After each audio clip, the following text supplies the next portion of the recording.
And welcome to the Cult Cinema Circle podcast. My name is Jesse, and I'll be your host. So on today's episode, we're going to head over to the Grand Hotel Pupp while we have a final vacation of our lives, and we learn a little something about ourselves and about others. We maybe get some new outfits and go on some spa treatments, things like that. But all that being said, though, today we're going to be covering a little movie from 2006 called Last Holiday, starring Queen Latifah, LL Cool J, all them, but we'll get all into that. But to start off, Happy New Year's, everybody. So you're hearing this right around the new year, beginning of the new year, so that's cool. So hopefully you had a good holiday season. I don't really do anything for New Year's, really, but if you do celebrate, hopefully you were having a nice and safe time. Great. We made it to 2024, which is cool, even though the world's on fire, but whatever, we're just trying to vibe, twerk through life, all that kind of stuff, but I decided as I was looking for episodes to do and movies to cover and stuff like that, I was planning out what I wanted to do this year, and Last Holiday came up really because this is a movie that was released in January. It gives me like Christmas, New Year's vibes. It does take place around that time throughout the course of the movie, so I thought, why the hell not? Whether or not this is a cult movie, I mean, whatever, it's fine. I do think I think, like, especially at the time, like, Queen Latifah has these movies that are kind of their own little cult status type stuff. You have something like, Beauty Shop, and then like Bringing Down the House, and this and other movies like hers. But I thought it would be a fun one to cover, and I'll go into a little bit about just the numbers of the movie and things of that sort. But many people may not know that this is a remake, which I'll get into as well. But yeah, I just thought it'd be a fun movie to cover. Why the hell not? And if anything, I have no history with this movie. I didn't know anything about it until I literally decided to do it for the show. And I'm honestly glad that I did watch it. I think this is just it's a nice little movie that is really just, it knows what it is, and it has like this kind of feel-good part to it. It's a little weird, honestly, a little crazy, but overall though, I think it's kind of a who's who of different character actors, and I think overall it's a story that I can get into, and I think it's just like a nice feel-good story. And you know what? We deserve that in these times of darkness, But with all that being said, though, we're going to move into a little bit about, the production of this movie, a little bit of the numbers, get some background about this that you might not already know about. But without further ado, let's get on to those figures. So Last Holiday was released January 13th of 2006. So you'll be hearing this, beginning of January, like I said. So this released right around that time, which normally is kind of a dumping ground for movies, as movie people would say. It has a runtime of about 112 minutes. So almost a 2-hour movie. It could be cut down just a little bit, but overall, I do think it's a fine runtime. This is distributed by Paramount Pictures. So generally you can find it on like Paramount Plus. That's where I watched it on. But yeah, that's generally where you find it probably, if it's not already streaming. And this is a budget of $46 million estimated. So it's a lot of fucking money for a movie like this. Although they did technically shoot in like freaking Europe and stuff. So that's kind of crazy. But yeah, that's what we're looking at in terms of that. So for just like box office numbers and stuff like that, the opening weekend ranking gross of this film, this actually it premiered on Martin Luther King Jr. weekend, Martin Luther King Day weekend. So depending on who you ask, but generally the numbers I have are, this was opened at number 2 with $12,806,188. So then Domestically, it made about $38,399,961. Then internationally, it made about $5 million or so, for a grand worldwide total of $43,451,846. So, for all intents and purposes, technically, this movie was a financial flop a little bit.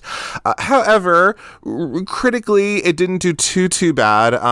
It's kind of mid, where it's just 55% on Rotten Tomatoes from the critics, from about 123 reviews, and then you have 67% audience score from about 250,000 plus reviewers or ratings from people who wanted to rate it.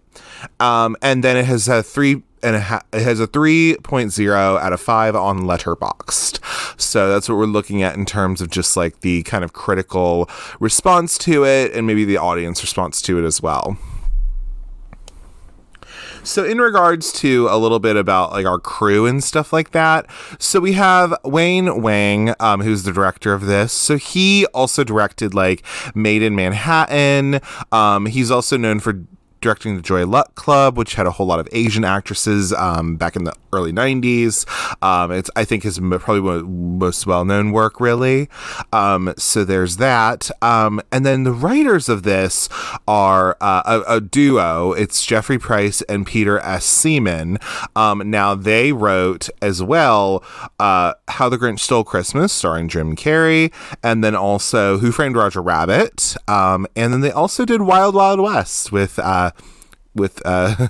Will Smith. Who knows? I might do an episode on it this year because it is turning 25 years old, everybody. But anyway, so that's the writers. And we'll also get a little bit into the writing of the original script because this is a remake of an old movie. So yeah. And then George Fenton is our composer for this movie. So he is the composer of Groundhog's Day. He did You Got Mail, Sweet Home Alabama with our girl Reese Witherspoon, Ever After with Drew Barrymore, and also Center Stage from 2000, which I actually just watched Center Stage not too long ago, and I thought it was fabulous. So loved that. I also watched Ever After not too long ago too, and thought it was great. It's on Disney Plus if you have that. And then also, funny enough, well, you know, I love Sweet Home Alabama. I don't love Sweet Home Alabama. What am I talking about? I love Reese Witherspoon, though. I did get my Freeway Ultra H 4K like Blu-ray. I'm so excited. Oh my god. Anyway, so yeah, but that's what we're looking at in terms of the composer. I mean, the music in this. I mean, of course, you have like Smokey Robinson makes like a cameo in this movie. But yeah, it's kind of interesting. Then you have Jeffrey Simpson as the cinematographer. So he had quite a career. He shot Little Women with Kirsten Dunst and Susan Sarandon and Winona Ryder. He also did Fried Green Tomatoes with our girl Mary Louise Parker and all thems. We have Under the Tuscan Sun. He also shot as well. And then he also shot Center Stage as well. And also Glitter. I don't know if I could bring myself to even watch Glitter. I don't know about that. I know our girl Mariah's in it, you know, with that whistle tone, but I don't know. We'll have to see about that. And then the editor of this movie is Deirdre Slevin. So she did this movie, but then she also did a movie called Because of Winn-Dixie, which I think was based off of a book, if I'm not mistaken, but whatever. Anyway, she didn't really have a whole lot of like editing credits that I could find, really. But that's what we're looking at in terms of that. And so then we have our cast in the movie. There isn't anybody else like really notable or anything from the crew or whatever, but the cast, this is a Queen Latifah, you know, star vehicle, if you will.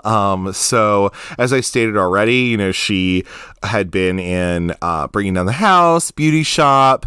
I love her in Set It Off. I think that movie is so fucking good, and everyone needs to watch it. It's so good.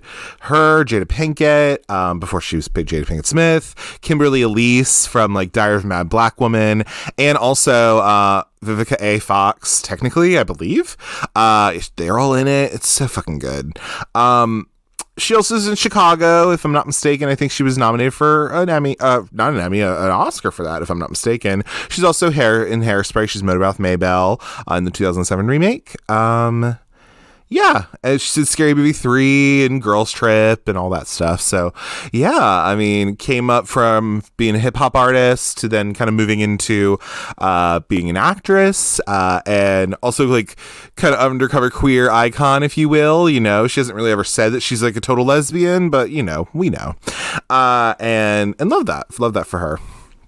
Also an East Coast girl. I think she's a Jersey girl, technically. So I love that for her. Then we have LL Cool J.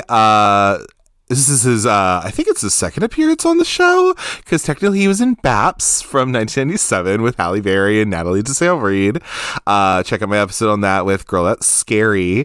But he's also in, like, Charlie's Angels. He's in Deep Blue Sea, which I love him in that movie. Spoiler for Deep Blue Sea, but he does not die at the end, which is great. And then also Halloween H2O, 20 years later. Fucking great Halloween movie. Yeah, so that's a little bit about him. Again, came up as a hip-hop artist and went into doing acting. Is he, like, the strongest actor in the world? I mean, I don't think he's winning any awards anytime soon, but you know what? He's charming, if anything. And, you know, charm gets you a long way, if anything. I don't ever think he was, like, terrible at any of his roles, but obviously he's not, like, the deepest of actors. Do you know what I mean? But he doesn't need to be. He's LL Cool J. He's fine. Then you have Timothy Hutton, who plays Matthew Cragen in this. So Georgia Bird is obviously Queen Latifah, and then Sean is LL Cool J. Matthew Cragen is played by Timothy Hutton. He is an Oscar Award winner. He won for Ordinary People.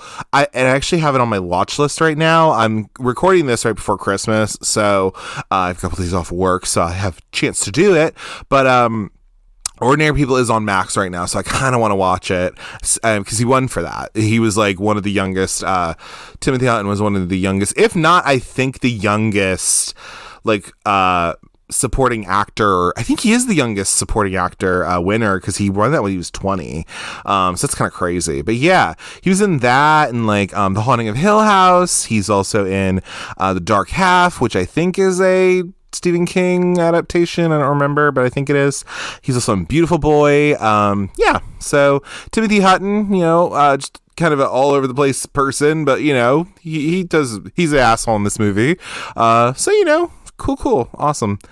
And then Alicia Witt, who this is her, like, I don't even know what appearance it would be, but I think this is her second. She was in Urban Legend as Natalie, but also she is in Citizen Ruth, which is Alexander Payne's first movie before he did Election.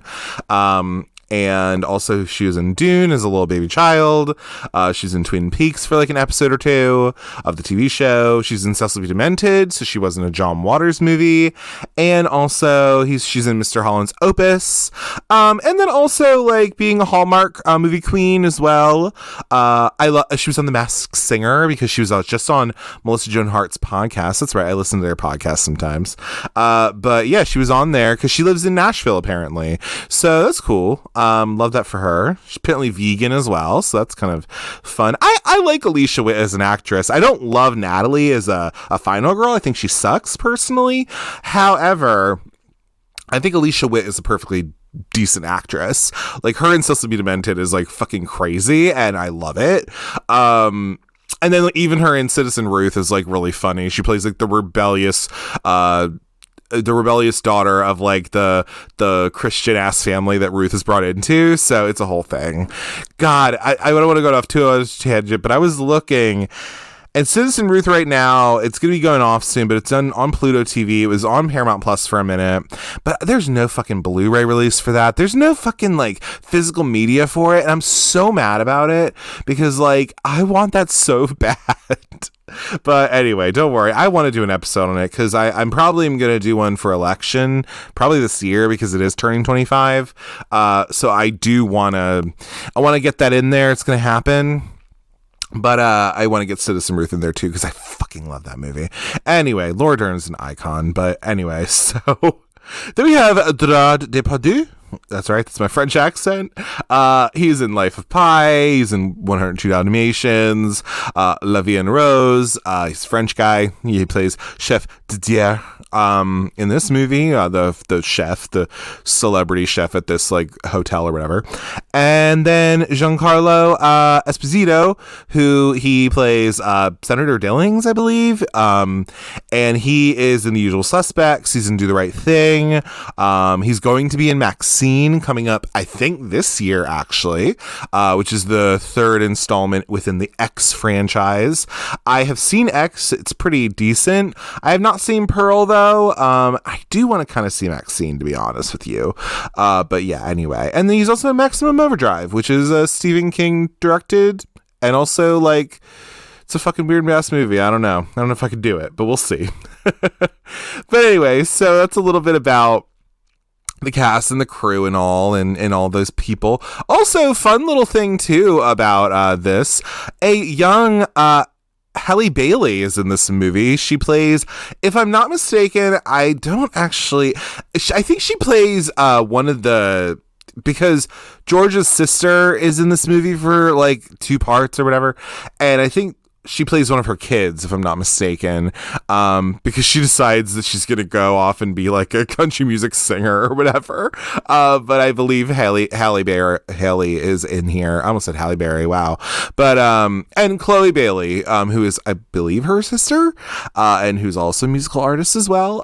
They're both in this movie because they both were in movies back in the 2000s. You know, that's just what you did, you know, and they seem like perfectly, cool ladies. But yeah, and then also like Jane Addams is in this movie, so she is from like Eternal Sunshine of the Spotless Mind. She was also in You've Got Mail. She's in A Series of Unfortunate Events. She's in Happiness by Dahad Salons. She's like a main character in that movie. Yeah, like that. Susan Kellerman's in this movie. She's plays in Gunther. We would know her from Beetlejuice. She's in Death Becomes Her. She's also Patty from Elvira, Mistress of the Dark. So yeah, good times. I just found this out, but Ranjit Chowdhury, I believe, who plays the Dr. Gupta in this movie, he's unfortunately since passed away recently, but he was in like this movie. He was also in Girl 6, a couple things, but I just found out he passed away, which is very sad. So rest in peace, Dr. Dude.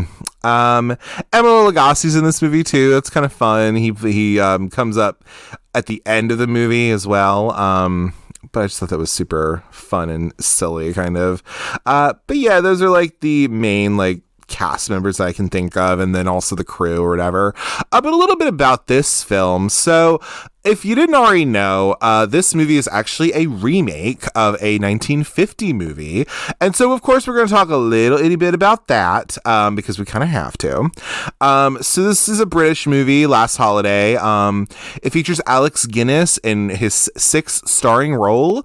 If you don't know who Alex Guinness is, you do know who he is because, well, he's an Oscar Award winner, technically, but most people would know him for being Obi-Wan Kenobi in the Star Wars franchise. So that guy was like a leading man in British movies, and one of them was Last Holiday.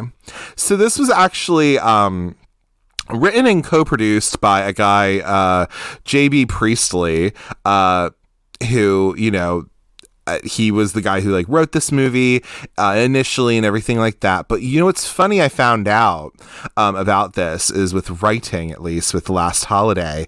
So this was written by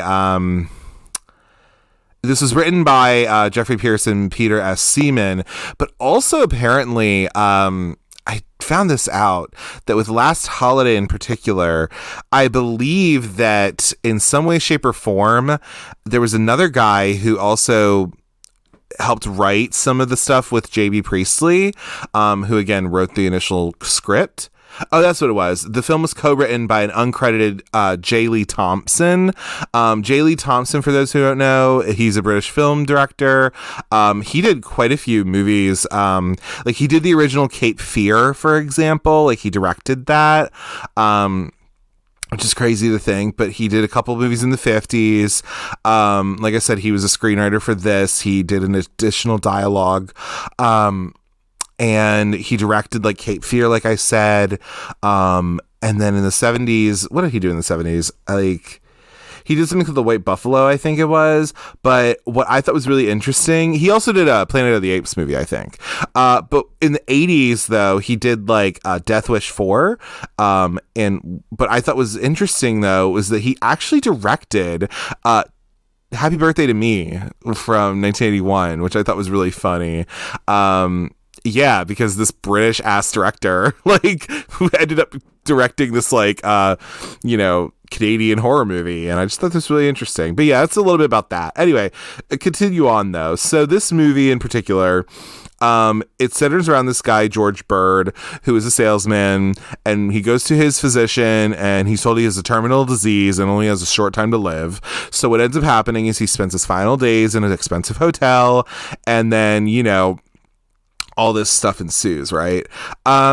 So, like, for example, this was produced by Wellwind Studios with, location shots at Luton, which is in England, Bedfordshire.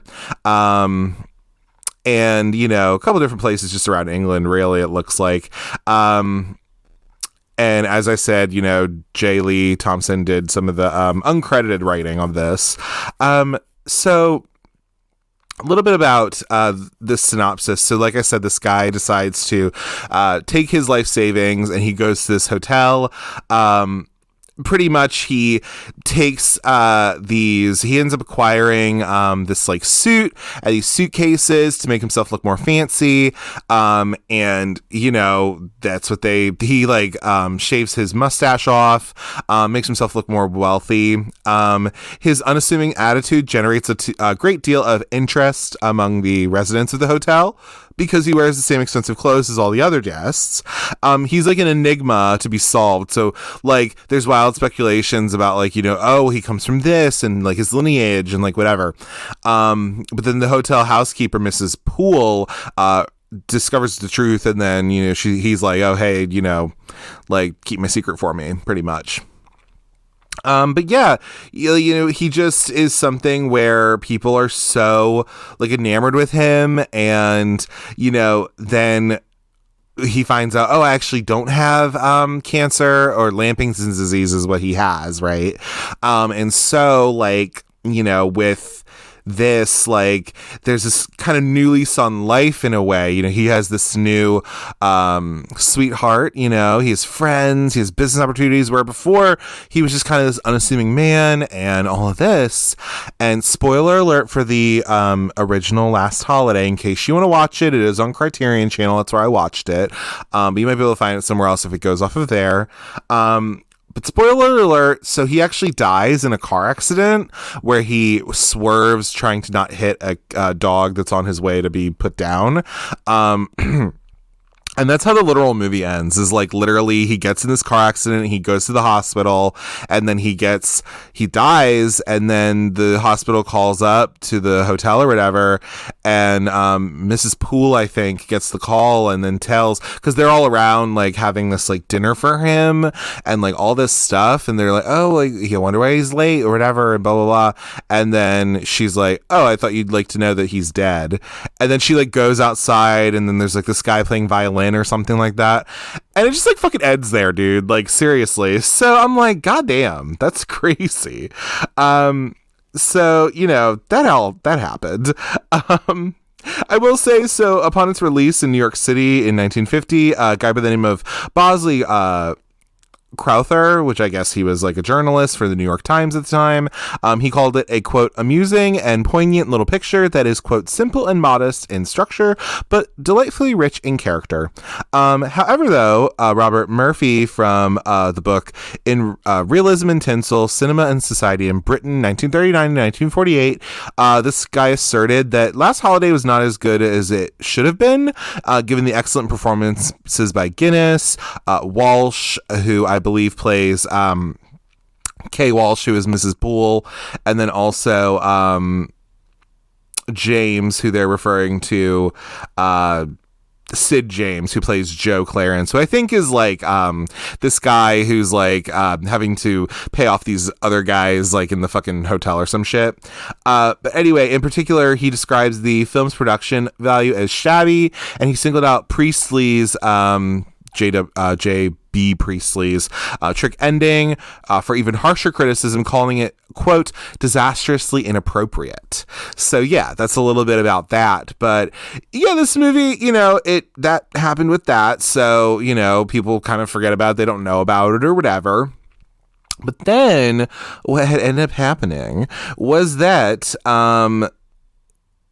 they decided, so the folks who wrote this, Jeffrey Price and Peter S. Seaman, they decided to update the story because they had already had like Who Framed Roger Rabbit under their belt. They had Doc Hollywood as well, which stars Michael J. Fox and like Woody Harrelson and stuff like that. You know, they had that under their belt. So, you know, they thought, all right, we'll update this for John Candy, who was a alumna for Saturday Night. He was on Second City. I don't know if was he ever on Saturday Night Live? I guess he wasn't, but he's like a known actor, dude. He's coming from SCTV. You know, he comes from that, you know, the Catherine O'Hara, Eugene Levy, all that kind of stuff. Uncle Buck, stuff like that. But yeah, so they updated it with him in mind and with Carl Reiner directing. They, you know, again, Carl Reiner's had like a very prolific career, directing a bunch of shit, obviously. You know, everything from, I mean, obviously he's an actor as well, but like just as a director, I mean, he did like Fatal Instinct.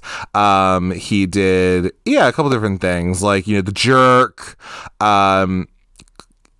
Yeah. Summer School was another one he did. He also wrote stuff as well. But again, mostly he's known as an actor, and also like, you know, what is it? Like Rob Reiner's like somebody or other, right? It shows to, yeah, Rob Reiner's dad. Sorry about that. But yeah, anyway. And like Annie Reiner and Lucas Reiner and all them people. But yeah, Rob Reiner's dad. Anyway, so Carl Reiner, they were gonna like make him direct it. They were gonna have him direct it, which is cool. However, this was shelved because John Candy passed away in 1994. And then years later, the agent for Queen Latifah ended up reading the script, and they suggested that they revise it for her in mind, which I thought was kind of cool. They gave it to a lady, because again, she was kind of making her way in the industry, really off of the fact that she already was popular kind of with her hip hop music, at least with the folks who like hip hop, but then also like having Living Single. So she already had a name within folks who watched Living Single, if anything. You know, but then also having like Chicago, I think really, really helped, which is then why she was able to get these movie roles and get these movies made, because people liked Queen Latifah. And so a lot of the actual like gourmet cuisine shown throughout this is prepared by chefs that were part of the Food Network, and they were actually on their website at one point when they were doing this. And like, for example, like Queen Latifah went on like Emeril Lagasse's show to like, you know, promote the movie, which is funny because like she watches Emeril like in the movie. It's like really silly. But yeah, I mean, and really the movie, like it opened, but like, again, it didn't do the best with money. It came in right under its budget. So that's not always the best. But a little bit about this. I mean, like Queen Latifah was nominated for an NAACP Image Award for Outstanding Actress in a Motion Picture. And as I stated, it's about a 55% rating, you know, from critics. Average rating of about 5.8 out of 10. The consensus for the movie is, quote, although Queen Latifah's bountiful, life-affirming spirit permeates the film, director Wayne Wang is unable to revive this remake with any real flair. So Roger Ebert of the Chicago Sun-Times, he says that this film, quote, takes advantage of the great good nature and warmth of Queen Latifah and uses it to transform a creaky old formula into a comedy that is just plain lovable. To describe the plot is to miss the point, because this plot could have been made into countless movies not as funny and charming as this one. All depends on the Queen, who has been known to go over the top on occasion, but in this film finds all the right notes and dances to them delightfully. It is too good to attend to. important cinema like Syriana and Munich, which I think were coming out like before this. But on occasion, we must be open to movies that have more modest ambitions. They only want to amuse us, warm us, and make us feel good. Last holiday plays like a hug. And you know, me and Roger got beef sometimes with some of the shit he says. However, in this case, I will agree with him. And then Ruth Stein of the San Francisco Chronicle states, quote, Latifah's latest vehicle exorbitantly marches towards an ending you can see coming from the first reel. This harmless bit of fluff lacks the element of surprise, but is not without random charming moments supplied by its incandescent star. And then like Jessica Reeves from the Chicago Tribune gave it 3 out of 4 stars, and she describes Queen Latifah as, quote, soft, bold, and very funny, infusing this otherwise predictable movie with a contagious charm. She added, quote, while this is not exactly a profound movie and the message is hardly new, it's testament to this movie's joyous energy that it doesn't matter in the least.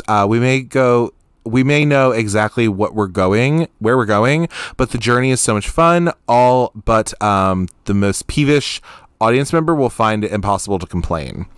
And yeah, girl, like that's just pretty much what it says with this. But yeah, I mean, like, and really the plot of this movie, as I stated already, I mean, you know, pretty much they're living, Georgia is living, so it's George Bird in the original, it's Georgia Bird in this.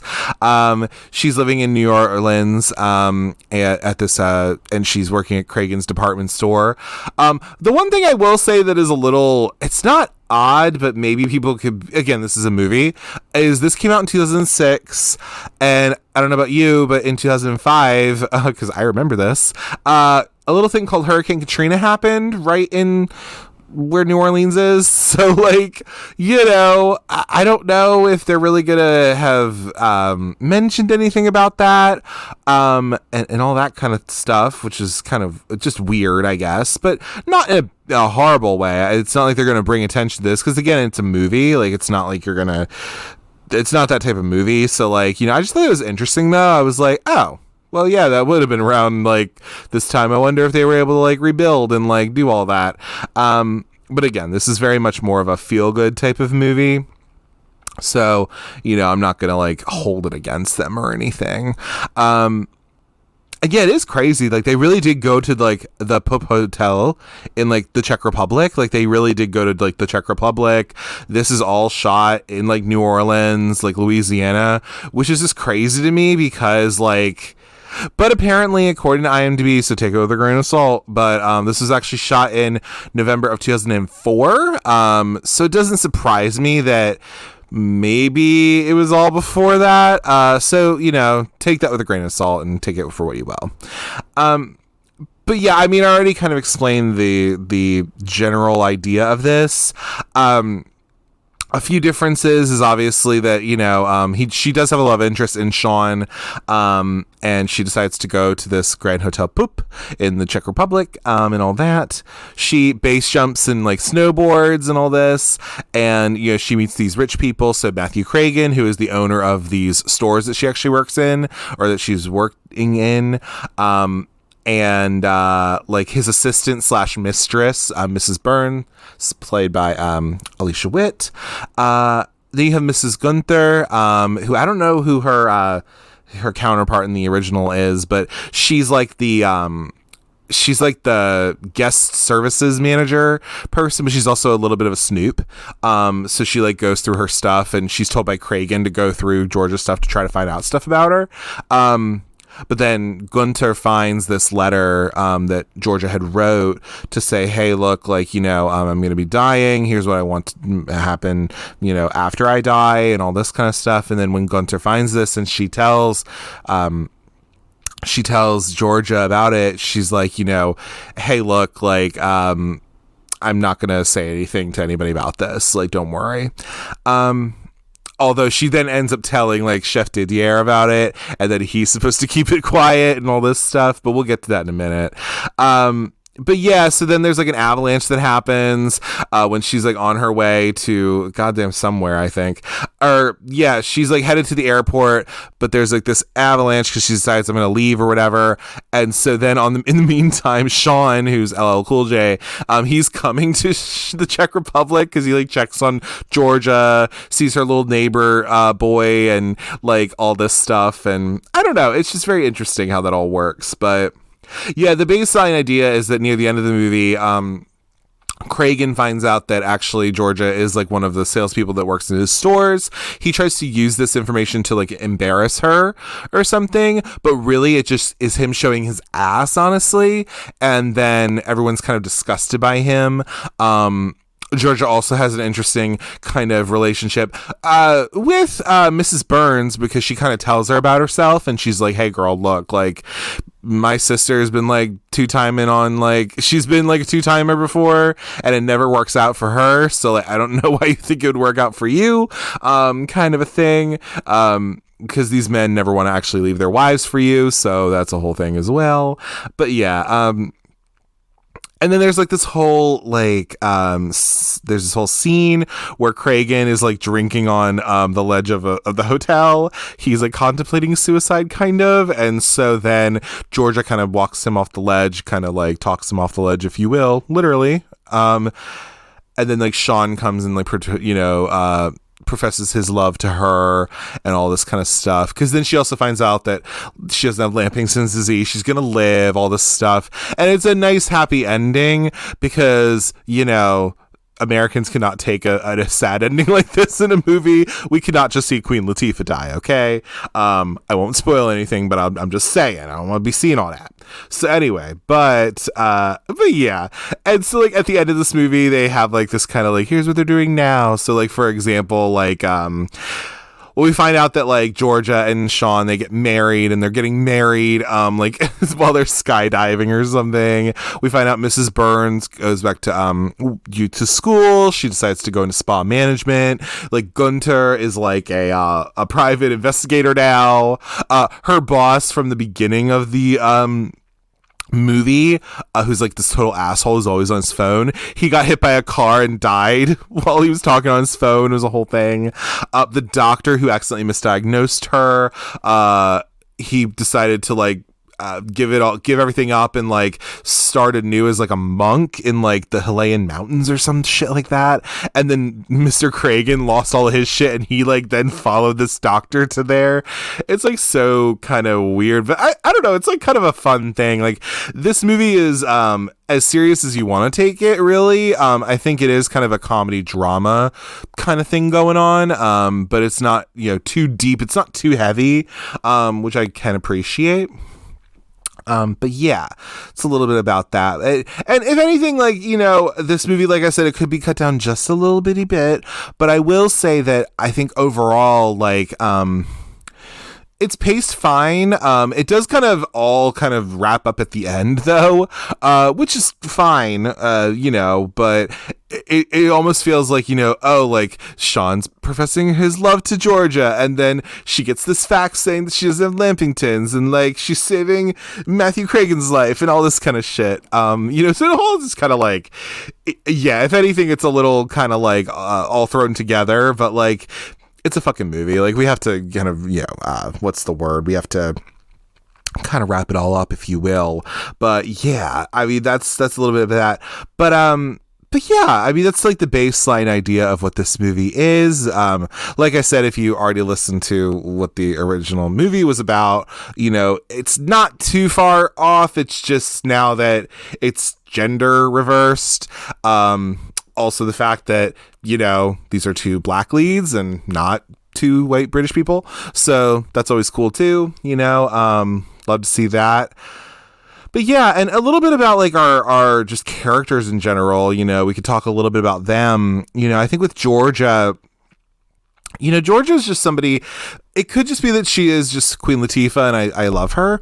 But like, I think Georgia is such an interesting character because she really is somebody who I think, just like how in the original movie with George Bird, he's this kind of unassuming man who is just like kind of a nothing person. Like he's not overwhelmingly like anything really.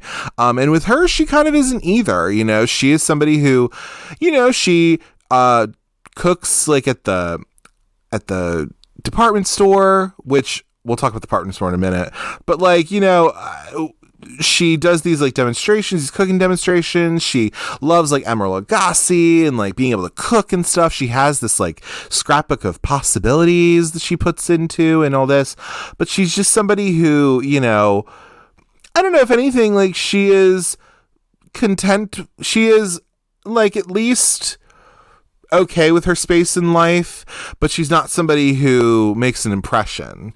Like how this movie opens is her at like choir practice, for example, and like the guy who's doing the choir practice is like, oh hey, like, you know, you need to like sing more, you know, you need to sing louder, because she is just this kind of unassuming, you know, I don't know if a wallflower would be the right word, but like kind of is, but like, you know, she is this just kind of unassuming person. You know, she is somebody who, you know, she does everything for everyone else. You know, she like, for example, like she also, for example, when she like makes food in the beginning for like the neighbor kid or whatever, she's following this like Emerald Lagasse recipe or something, and she's made this food, but then she herself's gonna have a lean cuisine because she, you know, wants to lose weight, and she wants to like, you know, try to do this because God forbid in 2006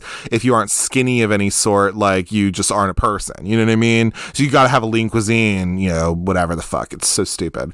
But like, you know, I just think that it's interesting with Georgia's kind of transformations during this movie, because she really does go from being this unassuming kind of nothing person, you know, fades into the background a little bit kind of person, but then also like, because nobody knows her and because nobody would know anything about her, she gets to kind of, and because also she thinks that she only has like a few weeks to live, she gets to really reinvent herself, which I thought was really interesting and I think is done really nicely in the movie, because she is a completely different person by the end of it. And she also is somebody who keeps into her faith. She is somebody who, you know, she becomes way more self-sufficient and self-reliant, and I don't know, I just really like that, and I think the transformation of that is really good.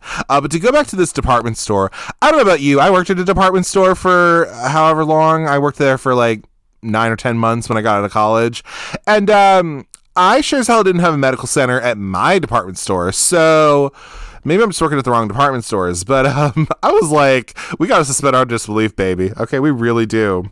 I mean, Sean, you know, as a character, again, he's kind of the dude in this. He's the love interest.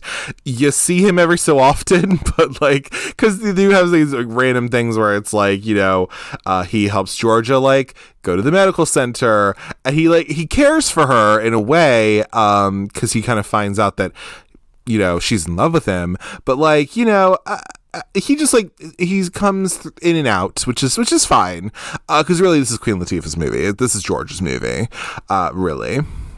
I think with Matthew Cragen, he's just like kind of the asshole of the movie. Obviously, he is the villain of this piece, if you will.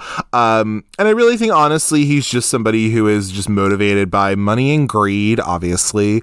And, you know, but it shows because like he's taking advantage of his assistant, and, you know, pretty much promising something to her that will never happen. Which Georgia then has to talk some sense into her about and all that.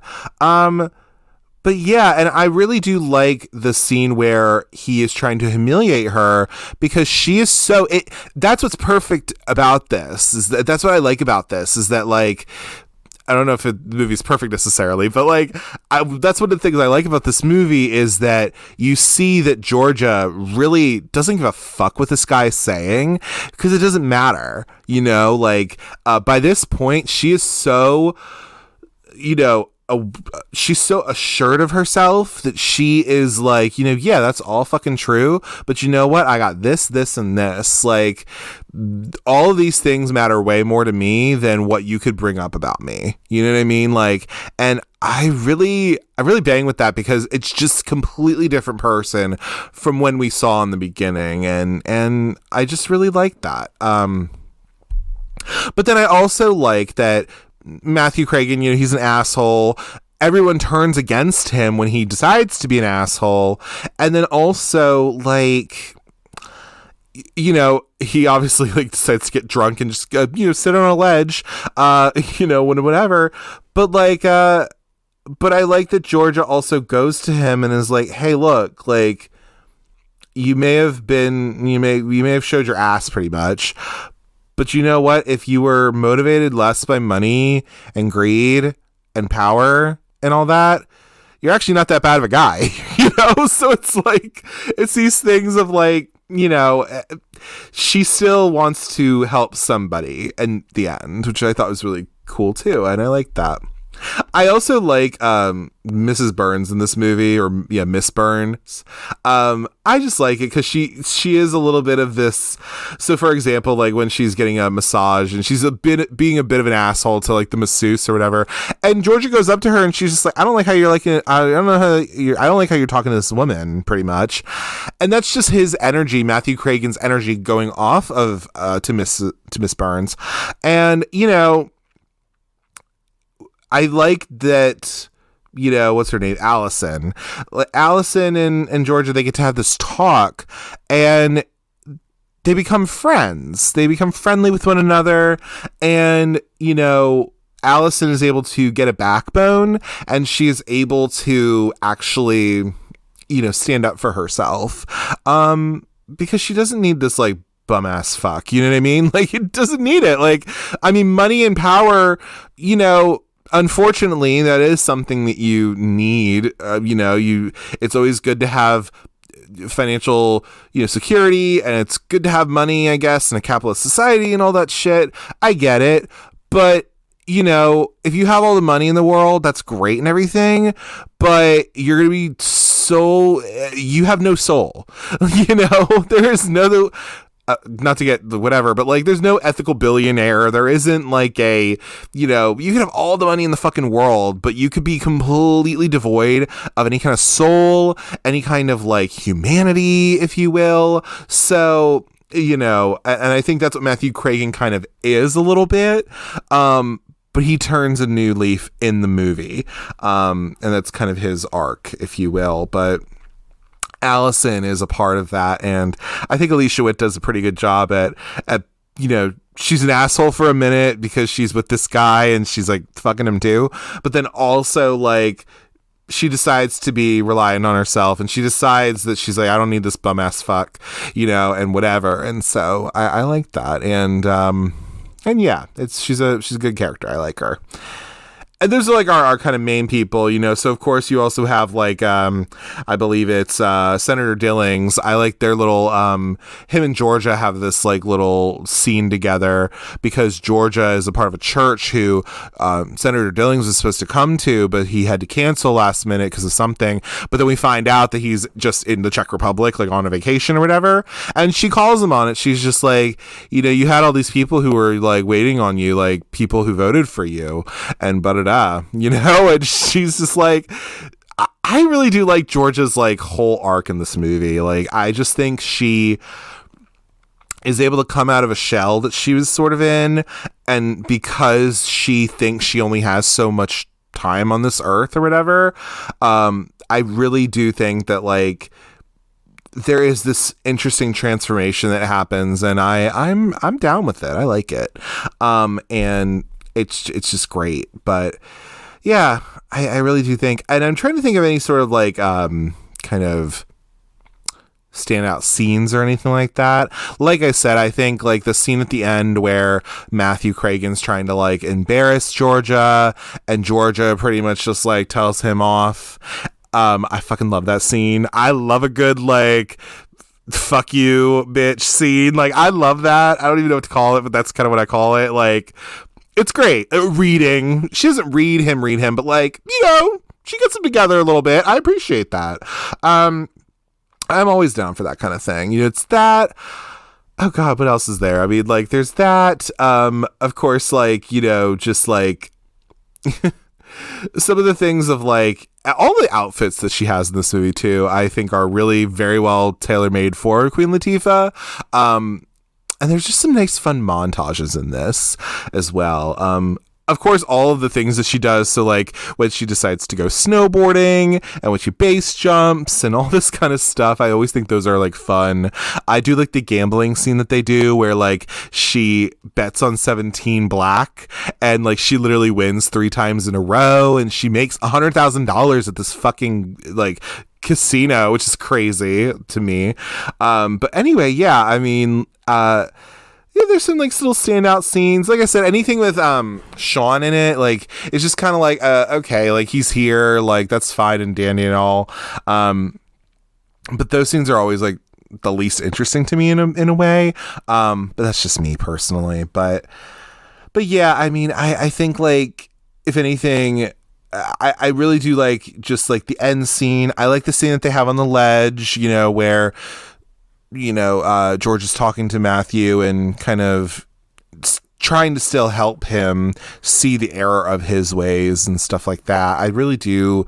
I can get into that because I always like a redemption if I can get one, if it makes sense for the plot, if anything, which I think in this sense does.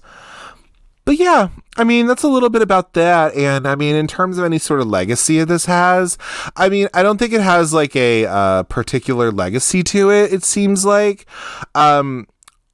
this goes into the pantheon of some like, some of like the movies that were like, talking about like, not even like the Fighting Temptations or whatever, but like some of these movies that are, I will say, if anything, it's definitely in, kind of the black cinema corner, this movie definitely is something where it's cool to see 2 black leads in this film. And you can kind of put it into that as well. And going to places like, this is not shot in California or anything like that. It's all shot on location. This is shot in, which is probably why it costs so much to make, because it's shot in the Czech Republic, it's shot in Louisiana, and they did all that. And I always can really get behind that kind of stuff. Generally, obviously, there can be nefarious things for that with like right to work and things like that, but overall, like on location shooting can be really cool. I can really be into that. But I think if anything, like, this movie technically didn't do well financially. However, I do think like it does have a certain place in people's heart. It does feel like a nice little winter movie, which is, again, why I'm doing it around this time, and why I'm releasing it the time I am. But I really do think that this movie just shows that Queen Latifah is a bad bitch and I love her. And that she should still be in movies, and she's awesome. But also, it is something where I just think it's a fun movie, and maybe it doesn't have like, if anything, maybe it doesn't have like the quote cult status or whatever, but I don't know. I think it's like something where people really do like it and they're like, oh my God, this is like my favorite Queen Latifah movie. This is like my little comfort movie I have. And really at the end of the day, I mean, those comfort movies are something where that is like a movie that has that little cult of comfort, if you will. I definitely think a comfort movie can kind of turn into a cult movie, if you will, not that I'm the expert on it or anything, even though I have a podcast about it, but it's like, obviously, but no, I think that this movie in particular, if anything, I do think you should check it out if you're at all interested in any sort of cinema with Queen Latifah in it. I think it's worth a watch, if anything. This is like a nice feel-good movie. So it's not too sad, even though the subject matter itself is kind of like dealing with death, but like overall, it's not too like serious, obviously. It's still a comedy at the end of the day. And I definitely do recommend it. Sometimes it's on Paramount Plus. Like I said, it's on there currently right now, but I think it's going to be leaving at some point by the time you're hearing this. But if it's still on there, please, go check it out. I don't know if it ever comes on Pluto or Tubi or anything like that, but, I maybe wait for it to stream if you want to. Although, honestly, if you want to rent it, go ahead and rent this bitch. Like, go and do it. Like, I think that'd be really cool, too. Because I really do think that this movie is just a nice little, heartfelt movie. Go into it, with your arms open, if anything, and your heart open, and enjoy yourself, and I think that's all you can ever really ask for. But yeah, that will do it for this episode of the Cult Cinema Circle podcast. As always, if you want to follow the show on social media, you can do so at Cult Cinema Circle on Instagram. I think it's Cult Cinema Circle, and then on Twitter or X or whatever you want to call it, it's Cult Cine Circle. And on Letterboxd, I'm at Jesse, Jesse, Kremp, Kremp.